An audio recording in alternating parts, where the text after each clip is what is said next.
Welcome to The Source, where we combine the headlines with in-depth conversations with the newsmakers themselves. Sitting in for Pinky Webb, I'm Risa Tanjuatco-Trillo. Today on the program, Pastillas Scam 2.0, a lawmaker reveals the modus allegedly involving immigration officials in a new human trafficking modus. Both houses of Congress now tackling the 2023 proposed budget. Will the 9 billion pesos worth of confidential and intelligence funds remain intact? And later, as the U.S. commits to cooperate with the Philippines in nuclear energy, a senator says this may not be the best option for now. Senator Risa Hontiveros joins us live.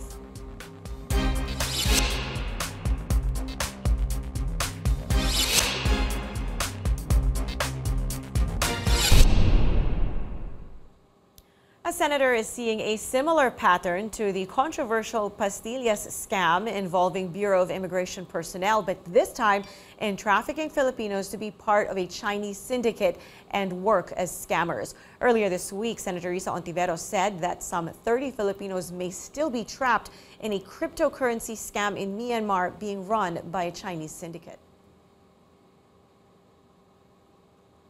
Let's go straight to the source of the story, Senator Risa Hontiveros. Senator, good morning. Thank you, as always, for joining us here on The Source. Now, in Tuesday's hearing... Thanks for inviting me, Ria. Good morning. Always good to have you.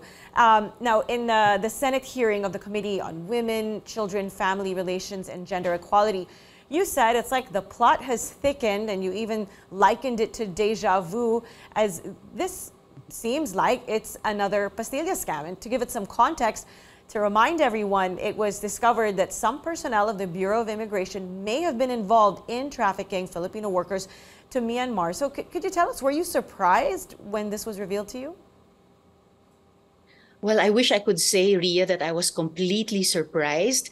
Pero dahil nga may ganung pakiramdam ng deja vu, nagmukha talagang para itong Pastillas Part 2.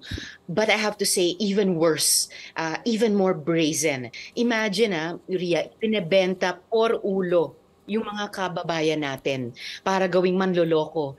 And they're really put under terrible hardships, punishments, hanggang halos mamatay yung ilan sa kanila.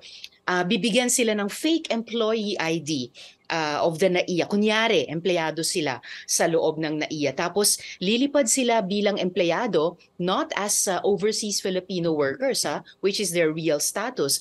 At may modus pa na ganyan ng tulad ng pinapakita natin, tatatakan ng void ang passport mo kapag hindi ka tumuloy. But I'd like to warn the public, according to Attorney Tan Cinco of the BI itself, peke ang stamp na yan na ipinakita natin kanina. All right. Now, Senator, if mapapatunayan talaga na involved ulit ang mga immigration personnel, would you say, what does this say about the Bureau of Immigration and the people who work there, especially given na may kaso na yung mga na-involved sa Pastillas scam in the past? Indeed, Ria, not only may kaso, a big number of them, tens of them were actually preventively suspended for half a year without salary. At ito na nga, kalaunan, kinasuhan, and that a number were actually filed, at least of the rank and file and some of the mid-level. Hindi pa natutumbok, hindi pa nasisingil yung accountability ng mga talagang masterminds at saka protectors ng Pastillas scam. And now we have this seeming Pastillas Part 2. It's not money paid for incoming travelers, but human trafficking of outbound Filipinos at that, and bound for a cryptocurrency scam operation in Myanmar. And ayon sa BI mismo, Ria, iniimbestigahan na nila ngayon ang at least 4 na insidente na nakalusot katulad nitong parang Pastillas Part 2. According to the BI Attorney Tan Cinco yesterday, ang modus, hahayaang mag-check-in ang pasahero at hindi pa alisin. No, they're given a fake name, that ID that we've been showing, and a stamped boarding pass with the correct date of intended departure.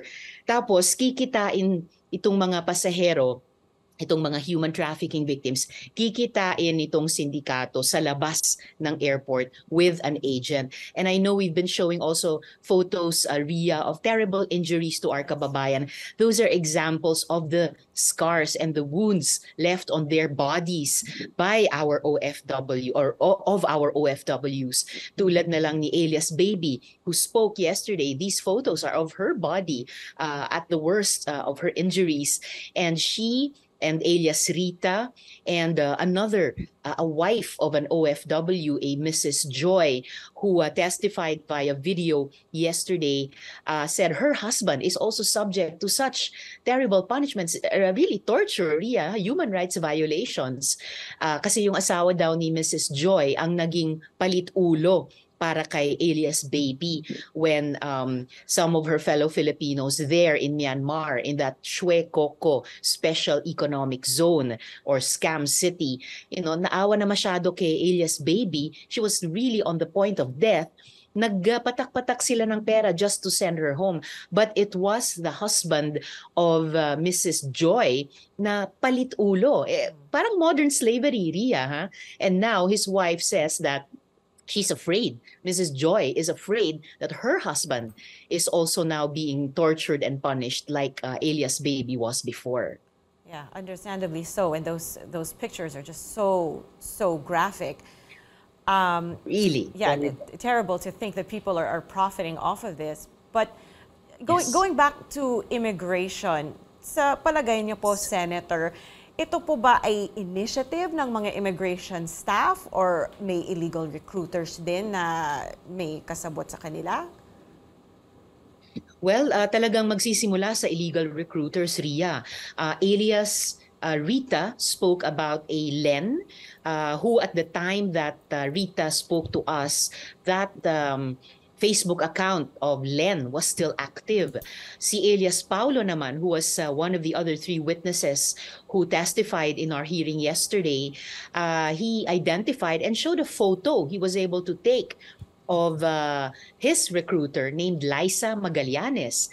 Tinanong ko kay Attorney Tansinko ng BI kung empleyado nila yung Liza Magallanes na iyan. And he said, per their initial check with their personnel, hindi daw.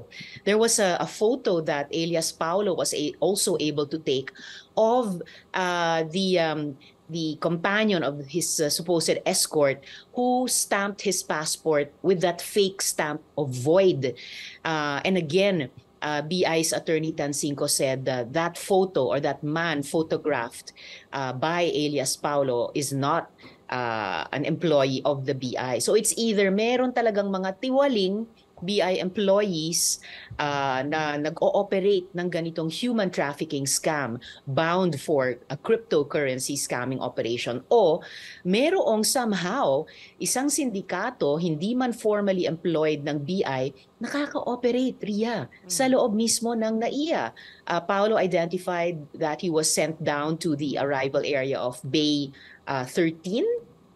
There's a kiosk there where the members of this syndicate stamp passports of intended victims like Paulo, who at the last minute back out stamp it with a fake void stamp, ostensibly of BI. At kaya consensus din kahapon, Ria, during the hearing that NAIA should also be present to answer questions. We did invite NAIA General Manager Lauro Francisco.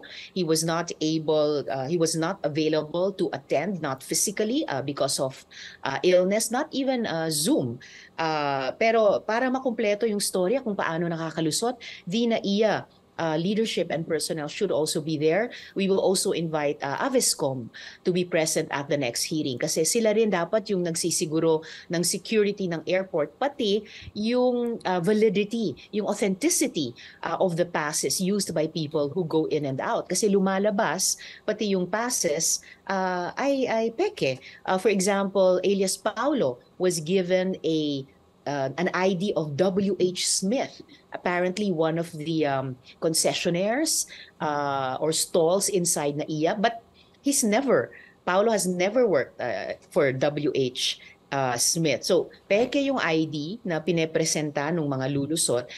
Pero the important function of these fake IDs, Ria, is para magmukha silang nagtatrabaho sa airport. Meron pang isang kiosk nga na ginagamit ng mga sindikato sa fake ID. And BI's attorney Tansinko himself yesterday couldn't answer why these particular IDs were successfully being used by the departing passengers. Right. It sounds like you can just print one and just march in the airport and fake your identity and your place of work. And it seems they really have this system in place. There's a clear process for them as to how to go about this. Do we know, Senator, how long this has been going on for at bakit nakakalusot? Yan ang tanong, Ria. Bakit may nakakalusot? Sino pa rin, even after the cleansing that was done by BI in the wake of our Pastilla scam investigation, all our findings and recommendations, sino pa ang nagbibigay nga ng go signal ngayon sa loob ng airport man, sa BI man mismo, para makaalis itong mga intended victims of human trafficking? And yes, how long has this been going on? People have been asking, may ilang taon na ba ito? Bago lang ba ito? Is this a mutation of the Pastillas scam? I remember when alias Rita first talked to us via Zoom in a Senate press conference. Umiyak siya, Ria. Sabi niya, after she and their whole first group of 12 OFWs had been rescued by NGOs and RDFA on the Thailand side, umiyak siya, sabi niya, masama ang loob niya because she learned that there had been at least 2 other OFWs victimized in the same way who had earlier complained about Len, the one who recruited alias Rita through her Facebook account. Nagreklamo yung unang dalawa and yet naabutan pa si Rita and her group of 11 others na nabiktima in a same scheme. And then after that press conference and especially after this hearing, oh my Ria, more and more people have been communicating with us. That's also how alias Baby communicated with us just the day before our hearing. And the day after, during the hearing, she was able to come and present her terrible testimony. Ang daming nagsusumbong pa sa amin, kahit sa social media platforms lang ng opisina ko. At isinusumbong na there are operations here in the Philippines, even addresses right here in Metro Manila, to hook more of our OFWs into this human trafficking scheme and onward to the cryptocurrency scam operations in Myanmar. At mukhang, Ria, hindi lang sa Myanmar, ha? Sabi ni na alias Rita, their bosses were then looking for contacts within the BI explicitly. Naghahanap ng ibang ruta to Myanmar, not just via Thailand anymore, kung saan dumaan si alias Rita, but also through Malaysia. And in fact, yun ang naging karanasan ni alias Baby. She was trafficked out of the Philippines via Malaysia through a very long multi-leg journey, by plane and then a lot by bangka or motorized bangka, and by land vehicles via many stops out of the Philippines through Malaysia and finally to Myanmar. At sabi nga nila, dinulog ni Baby sa aming lahat, dinulog din ni Mrs. Joy for her husband. Sabi nila pareho, sabi din ni Rita, marami pa tayong mga kababayang OFW ang natrap sa ganyang halos so it parang seems like this is just the tip of the iceberg, no, Senator?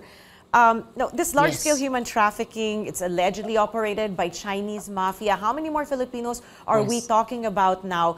How many were rescued and how many do we think are still trapped in Myanmar? 12 were initially rescued, Ria, that group of alias Rita. She spoke of about 31 other Filipinos there. Mrs. Joy spoke of her one husband. He may be among the 35 others. And Baby, and in our executive session, one of our resource persons said there may be an even bigger group of 40 plus. Actually, my my legislative staff are estimating that given the size of that Chuecoco special economic zone, given the size of Scam City, the company that victimized Rita and Baby may not be the only one operating there. There may be others. So malay natin, Ria, if there are hundreds of our kababayan OFW who are in similar dire predicament and need to be rescued. Just 2 days ago, the day before the hearing, nabalitaan that there was one Filipino OFW tinakbo pa nga sa ospital because of his grievous injuries like that suffered by Baby. Okay, so Senator, aside from what your office is doing in life and death situations already. Aside from what your office is doing, is the Philippine government coordinating to rescue and bring them home and find out, just how big this operation is?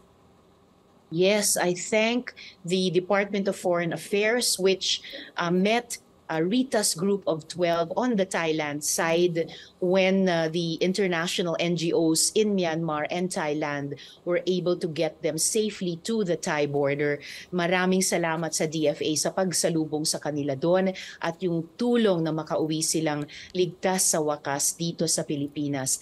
Thank you to the Department of Migrant Workers, including OWA, for receiving them here, for taking care of their aftercare, including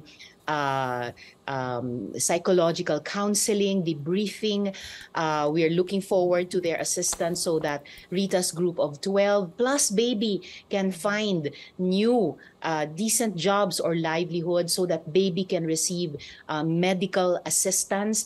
At sa aming executive session kahapon, Ria, in the middle of the hearing, we discussed that indeed there are apparently many other Filipino OFWs in that terrible situation at kailangan ding i-rescue. At yung ilan sa kanila agad-agad dahil without exaggeration nasa bingit ng kamatayan. So we discussed very intensely and I hope fruitfully in the coming time concrete steps to take.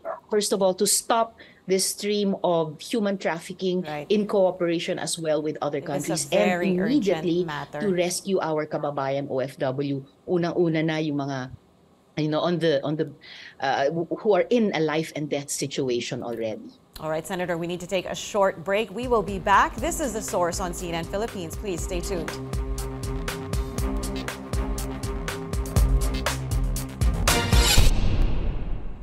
You're watching The Source on CNN Philippines. I'm Risa Tanjuatco-Trillo. Our source today is Senator Risa Hontiveros. Senator, welcome back. I want to talk now on a different topic. The bicameral conference panel is now polishing the 5.26 trillion proposed budget for 2023, and that includes a 9.3 billion pesos worth of confidential and intelligence funds. Now, you still oppose the confidential funds allotted to the Office of the Vice President and Education Department. You even said that the practice of these funds might even be called a legacy of martial law. But you were able to realign some funds. I believe it was about 120 million pesos for the Healthy Learners Initiative. What else can be done? Will the formation of a special oversight committee help? Certainly, Ria, that reactivation of the Special Oversight Committee on Confidential and Intelligence Funds, thanks to former Minority Leader Sen. Frank Drilon and former Senator Ping Lacson for reminding us about the existence and the possible action again of this Oversight Committee. Additionally, during the budget period of amendments, my minority leader, current minority leader, Senator Coco Pimentel, led our minority, laboring mightily to excise confidential and intelligence funds for civilian agencies. And within that 9 billion plus effort, yes, we were able to realign 120 million of the confidential funds of the DepEd to its program for safe learning institutions. At salamat muli kay Senate Finance Committee Chair Angara and all our colleagues, even in the majority of the Senate, who supported this. And tingin ko this is a step in the right direction. I hope that it will survive the BICAM process. Dinulog ko na rin iyan sa House panel of the BICAM.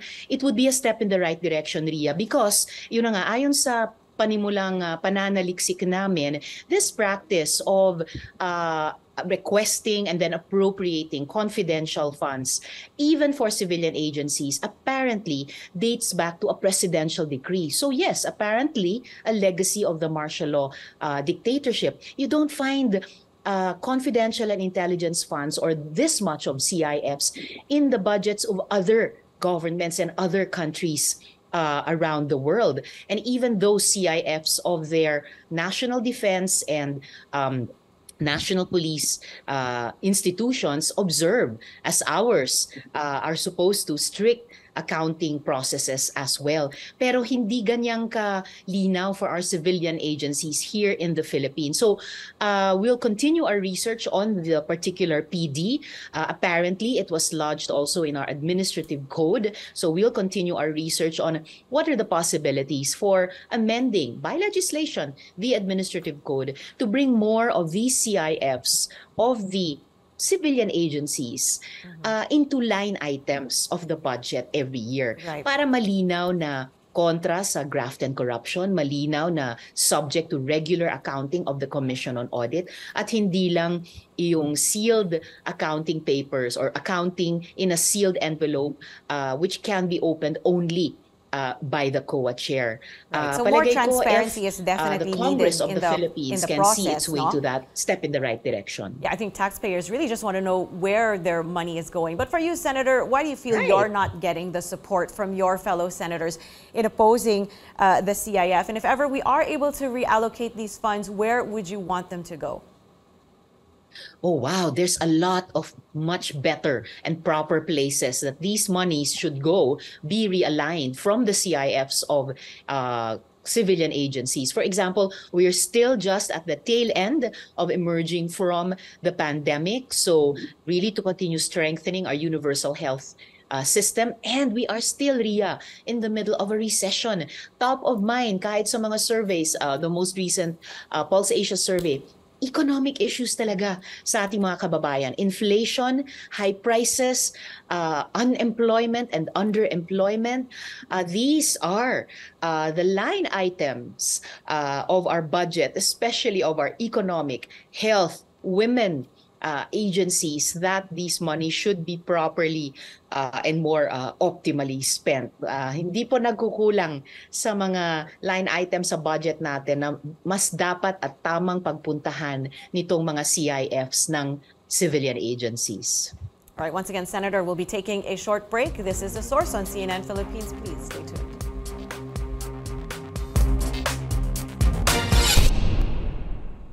You're watching The Source on CNN Philippines. I'm Risa Tanjuatco-Trillo, and our source today is Senator Risa Hontiveros. Now, Senator, let's talk a little bit about nuclear energy. You said that nuclear energy is not the best option for the Philippines right now. That being the case, what would you propose for the Philippines as an alternative source of energy? Oh, alternative sources of energy, Ria, have been identified even by law years ago, renewable energies. These are sources that are endemic to the Philippines, di tulad ng nuclear energy, for which we would have to import every unit of the minerals needed to generate that kind of energy. As a clear alternative, renewable energy such as solar, wind, small and medium scale hydro, tidal, also biogas, or rather biomass energies. Renewable energies which would not generate radioactive waste.